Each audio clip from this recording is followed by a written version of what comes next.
Hello everyone, నమస్తే. Welcome to Hema's home kitchen and blogs.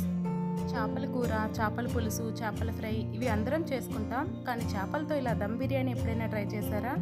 చేప ముక్కల్ని మంచి మసాలాలతో మ్యాగ్నేట్ చేసి సువాసనగా ఉండే బాస్మతి రైస్తో లేయర్స్గా వేసుకొని దమ్లో ఉడికిస్తే చేపల రుచి, మసాలా ఫ్లేవర్స్ అన్నీ రైస్లోకి బాగా పట్టి అద్భుతమైన ఫిష్ దమ్ బిర్యానీ రెడీ అవుతుంది.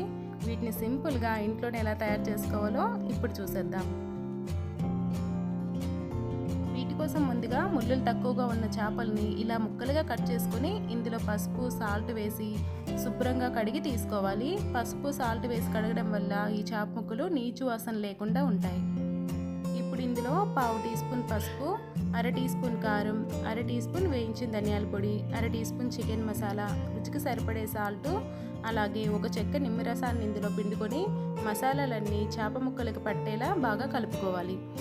ఇందులో చికెన్ మసాలా వేసుకోవడం వల్ల చేప ముక్కలు చాలా టేస్టీగా ఉంటాయి. వీటి ప్లేస్లో గరం మసాలానైనా యూస్ చేసుకోవచ్చు. తరువాత 2 స్పూన్ల కార్న్ఫ్లోర్ని ఇందులో వేసుకొని చేప ముక్కలకు పట్టేలా బాగా కలుపుకొని ఒక అరగంట పాటు వీటిని పక్కన పెట్టుకోవాలి. మీకు వీలైతే ఒక 2 గంటల ముందే చేప ముక్కల్ని ఇలా మసాలాలో మ్యాగ్నేట్ చేసేసి ఫ్రిడ్జ్లో పెట్టేసుకుంటే మసాలాలన్నీ చేప ముక్కలకి బాగా పట్టి చాలా టేస్టీగా ఉంటాయి.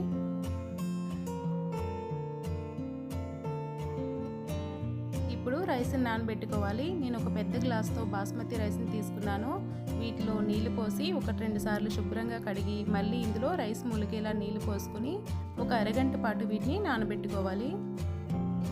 తర్వాత ఫ్రైడ్ ఆనియన్స్ కోసం 2 పెద్ద ఉల్లిపాయలని తీసుకొని వీటిని ఇలా సన్నగా పొడుగ్గా కట్ చేసుకొని తీసుకోవాలి. ఇప్పుడు స్టవ్ పై కడాయిని పెట్టుకొని ఆనియన్స్ ఫ్రై చేసుకోవడానికి ఆయిల్ వేసుకొని ఆయిల్ బాగా హీట్ అయిన తర్వాత మంటని పూర్తిగా లో ఫ్లేమ్లో పెట్టేసి కట్ చేసుకున్న ఆనియన్స్ని ఇందులో వేసుకొని ఈ ఆనియన్స్ క్రిస్పీగా అయ్యేంత వరకు ఫ్రై చేసుకోవాలి. వీటిని లో టు మీడియం ఫ్లేమ్లో పెట్టే ఫ్రై చేసుకోవాలి. ఆనియన్స్ మంచి కలర్ వచ్చి క్రిస్పీగా ఫ్రై అయిపోయాయి. ఇప్పుడు వీటిని ఒక ప్లేట్లోకి తీసుకోవాలి. ఇప్పుడు ఇదే కడాయిలో ఇంకొంచెం ఆయిల్ వేసుకొని మ్యాగ్నేట్ చేసుకున్న చేప ముక్కల్ని ఒక్కొక్కటిగా ఇందులో వేసుకొని ఫ్రై చేసుకోవాలి. ఈ చేప ముక్కలు ఒకవైపు బాగా ఫ్రై అయిన తర్వాత రెండో వైపుకి నెమ్మదిగా ఇలా టర్న్ చేసుకొని ఫ్రై చేసుకోవాలి. ఇలా ఫ్రై చేసుకున్న చేప ముక్కల్ని ఒక ప్లేట్లోకి తీసుకోవాలి.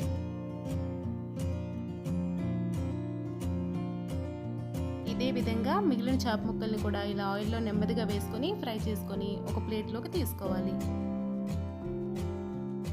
ఇప్పుడు బిర్యానీ చేసుకోవడం కోసం అడుగు మందంగా ఉన్న పాత్రను పెట్టుకోవాలి. ఇందులో 4-5 స్పూన్ల వరకు ఆయిల్ వేసుకోవాలి. నేను చేప ముక్కల్ని ఫ్రై చేసుకున్నా కదా, అదే ఆయిల్ని ఇందులో వేసుకున్నాను. వీటితో పాటు 3 స్పూన్ల వరకు నెయ్యిని వేసుకోవాలి. తర్వాత 1/2 టీ స్పూన్ జీలకర్ర, హోల్ గరం మసాలాని ఇందులో వేసుకొని మంచి స్మెల్ వచ్చేంత వరకు వీటిని ఫ్రై చేసుకోవాలి.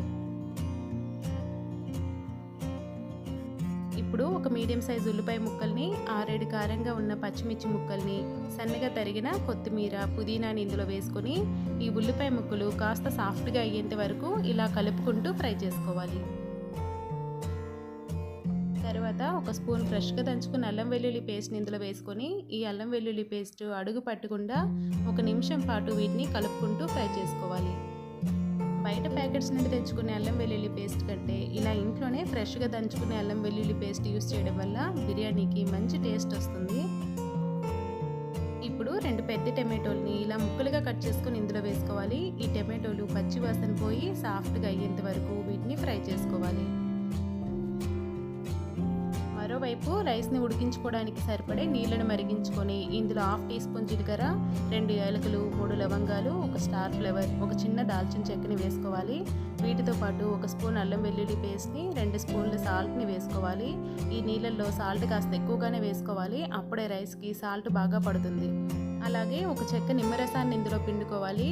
ఈ నిమ్మరసం పిండుకోవడం వల్ల రైస్ తెల్లగా విడివిడిగా ఉంటాయి. ఇప్పుడు ఈ వాటర్ని బాగా మరగనివ్వాలి. ఇలా మరుగుతున్నప్పుడు నానబెట్టుకున్న రైస్ని ఇందులో వేసుకొని ఒకసారి బాగా కలుపుకొని ఈ రైస్ని ఒక 70% వరకు ఉడకనివ్వాలి. టమాటోలు కూడా బాగా మగ్గి సాఫ్ట్గా అయిపోయాయి. ఇప్పుడు ఇందులో ఒక 1/2 కప్పు ఫ్రెష్గా ఉన్న పెరుగుని వేసుకోవాలి. ఈ పెరుగు ఎక్కడా గడ్డలు లేకుండా గ్రేవీలో కలిసిపోయేలా బాగా కలుపుకోవాలి. తర్వాత 1 స్పూన్ కారం, హాఫ్ టీ స్పూన్ వేయించిన ధనియాల పొడి, half teaspoon garam masala, రుచికి సరిపడే సాల్ట్ని ఇందులో వేసుకొని ఈ మసాలాలన్నీ గ్రేవీలో కలిసేలా బాగా కలుపుకుంటూ వీటిని ఫ్రై చేసుకోవాలి. ఇప్పుడు ఇందులో ఫ్రై చేసి పెట్టుకున్న చేప ముక్కల్ని ఒక్కొక్కటిగా వేసుకొని గ్రేవీలో కలిసేలా నెమ్మదిగా కలుపుకొని 1 నిమిషం పాటు మూత పెట్టి ఈ గ్రేవీలో చేప ముక్కల్ని ఉడకనివ్వాలి.